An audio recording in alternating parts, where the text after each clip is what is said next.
Greetings po mga kapatid, welcome back to my channel. Maraming salamat po sa Diyos. Meron naman po tayong pagkakataon para makapag-vlog.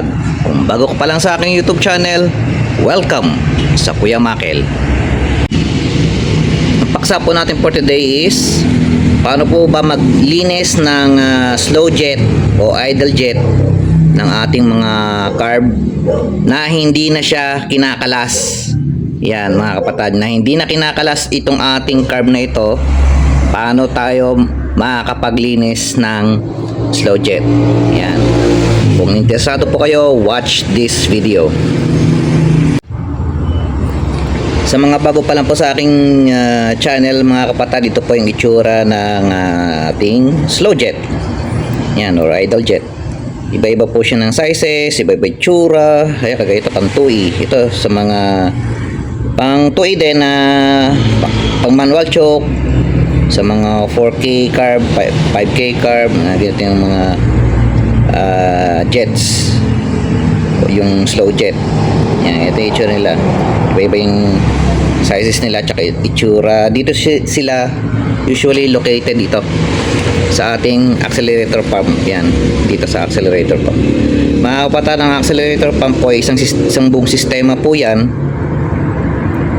Yan po, yan, including na po dyan yung ating accelerator pump plunger, yung mga slow jet, mga bulitas, yung mga bulitas niya dito sa ibabaw at sa ilalim. Yan, isang buong sistema po ang accelerator pump. Yan, may mga passages po yan dito. Yan, usually dito siya nakikita. Ayan, no? Kita nyo na. Yan.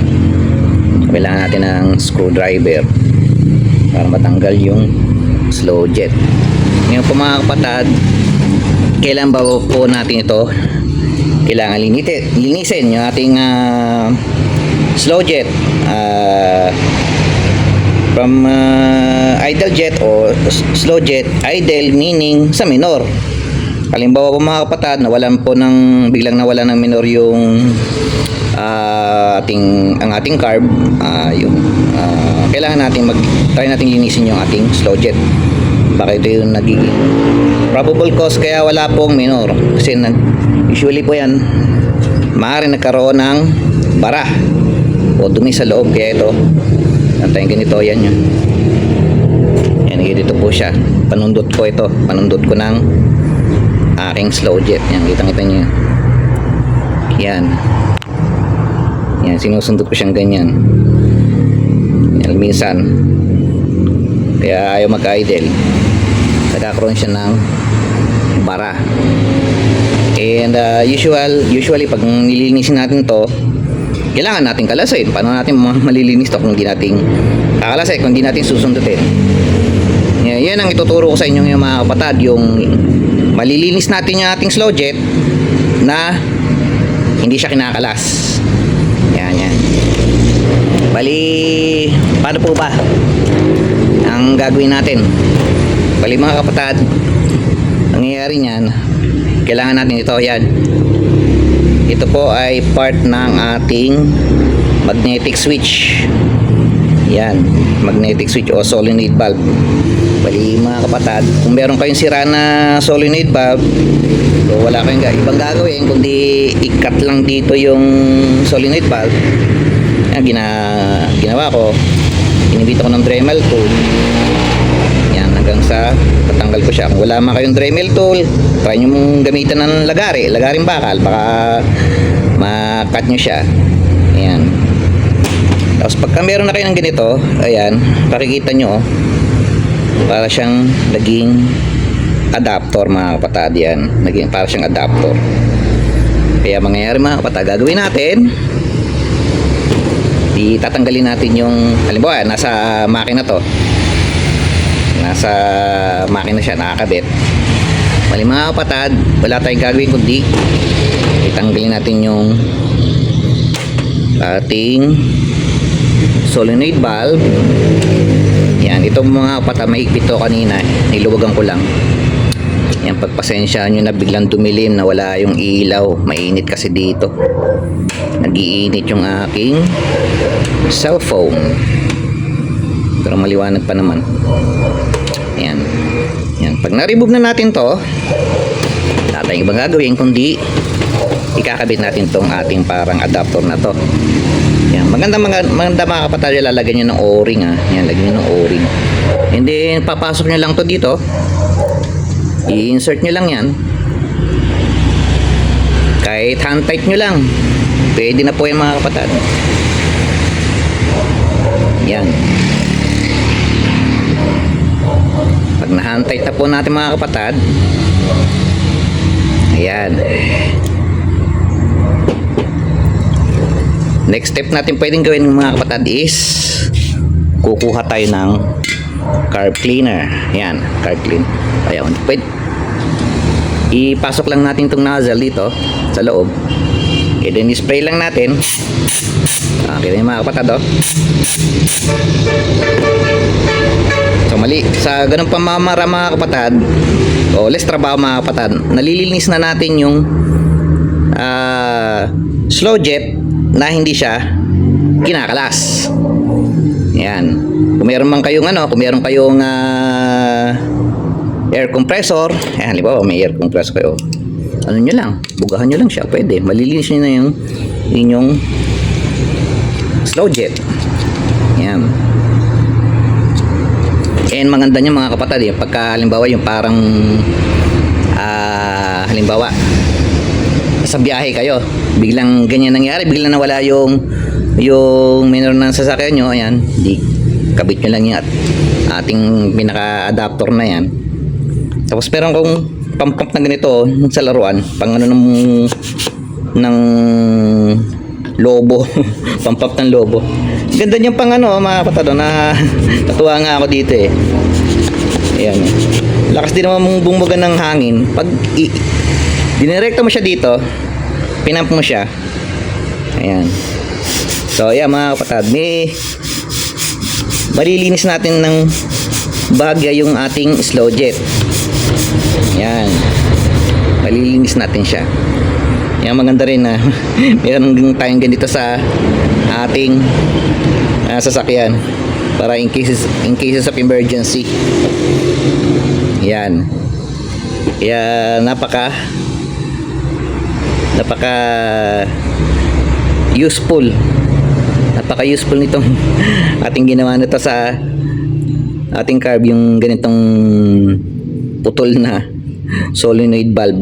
Yan, ano nga tawag, pwede nga tawag dito, parang adapter o ano. O yan, nagamit ko na rin to, yung ganitong pamamara mga kapatid, na experience ko kasi one time yung aking Toyota Corolla na 2E, ayun yung start. Alam niyo naman yung pag wala nang tuwing call start, pag ini-start kong ganon, one click siya, kahit hindi ako naapakan. Kaso niya ayaw mi-start talaga. Tapos nag-pump na ako ng dalawa, ayaw pa rin. Kinik-start ko, ayaw pa rin mag-start.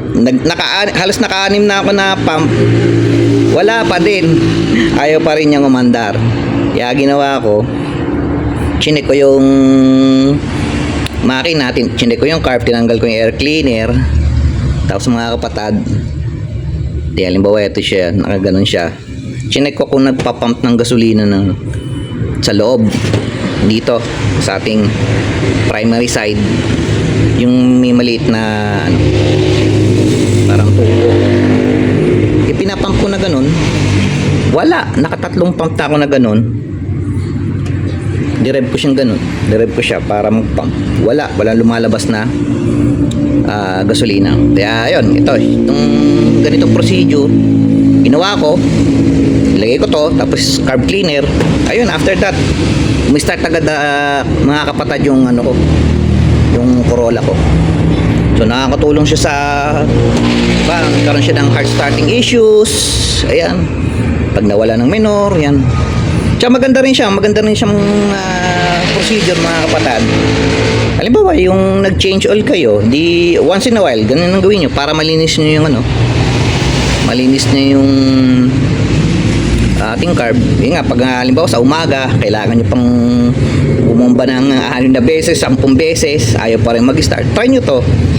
Yan, try nyo itong ating pinaka-adapter na to. Ayan, try nyo to. Baka sakali makatulong sa inyo. Yan po mga kapatid, pwede natin pong isama natin to sa ating maintenance na ating car mga kapatid. Yan, maganda. Kagaya na naituro ko sa previous na video ko, yung mga kailangan marunong tayong mag manual choke o hand choke. Yan, marunong po tayo kung dapat na mag hand choke. Meron po akong video na. Bakit po? Para po yung ating carb tumagal po siya. Kasi hindi naman po kailangan taon-taon o every month pinapalinis yung carb. Kailangan lang marunong tayong mag hand choke yun. Yung nga po mga customer ko, umaabot po ng 4 years. Yung isang kakilala ko, 7 years bago sila nagpababa o nagpalinis ng carb. Kaya yung ginagawa lang nila, ang tinuturo ko lang sa kanila, kailangan paminsan-minsan i-hand choke natin yung ating carb. Pero yun nga, pwede natin idagdag to bago natin siya i-hand choke. Maganda niyan, linisin muna natin yung kanyang slow jet. Yan, pag nalinis natin yung slow jet, i-hand choke natin. Ayan, malilesen yung pagpapalinis nyo ng carb. Ayan, idagdag nyo po ito sa ating maintenance, itong adapter na to. Kaya po mga kapatid, halimbawa, ayan, naglinis na nga po tayo ng slow jet, nalinis na natin yung slow jet, and then hinanchok na natin siya, minanwal choke na natin yung ating carb. Ganun pa rin, meron pa rin yung problema, ayaw pa rin niya mag-minor. That is the time mga kapatid na kailangan na natin palinis yung carb sa carb specialist. Yan, palinisin natin. O kaya yun, kung kaya nyo naman po maglinis ng carb, kailangan linisin na natin yung carb, ibaba na natin siya. Ayan. Kaya mga kapatid, case to case basis po ito mga kapatid, itong ating procedure na ito. Yan, kumbaga pag ito muna yung gawin muna natin na procedure para mas menos muna yung sa trabaho. Hindi tayo mahihirapan na magkalas-kalas ng ating car. Merong alam ko dyan yung mga kapatid natin na takot magkalas ng carb. Ngayon ito, sa ganitong procedure, yung ating adapter na to plus hand choke, ayan, siguro kahit mga 2 years, 3 years, o yun nga, kagaya ng isang customer ko, 4 years bago po siya bumalik sa akin para magpalinis ng carb. And let's say naman po mga kapatid, inabot na kayo sa daan, nagkaroon ng problema yung inyong carb, and sa tingin ninyo na problema doon sa ating slow jet, gusto nyo malinis yung ating slow jet, pwede nyo gawin mga kapatid. Ito yung ating carb cleaner. Pwede po yung mga kapatid, lagyan natin ng tape. Yan, lagyan natin ng tape to. Lagyan nyo ng tape yung dulo niyan. Kasi for example, ganito yan. Try natin. Lagyan natin ng tape. O yan, ganyan. Yan, lagyan. Baway, may siya, yung lana na abutan na kayo sa daan. Yan, lagyan ng tape hanggang sa yung parang makapal na siya. Halimbawa, yan, ganyan. Ayan, yan. Pero hindi ganito kakonte. Yung madami mga kapatid, yung halos matatakpan na yung butas yan. Pwede nyo siyang isuksok na pag mga kapatid. And saka nyo isprayan ng carb cleaner. Yan, ganun po mga kapatid, para malinis yung slow jet. In case na sa tingin nyo yung problema ng carb nyo walang minor, baka sa slow jet, ayun, magagawa nyo, pwede nyo gawin yung ganitong procedure kung wala naman kayong ganito. Yan. Ayan po mga kapatid, sana nagustuhan nyo po yung aking video for today. Maraming salamat po sa mga sumusuporta ng aking channel. Maraming salamat din po sa mga hindi nag-i-skip ng ads. Yeah, maraming salamat po mga kapatid. Ito po si Kuya Michael saying maraming salamat po. Maraming salamat sa Diyos.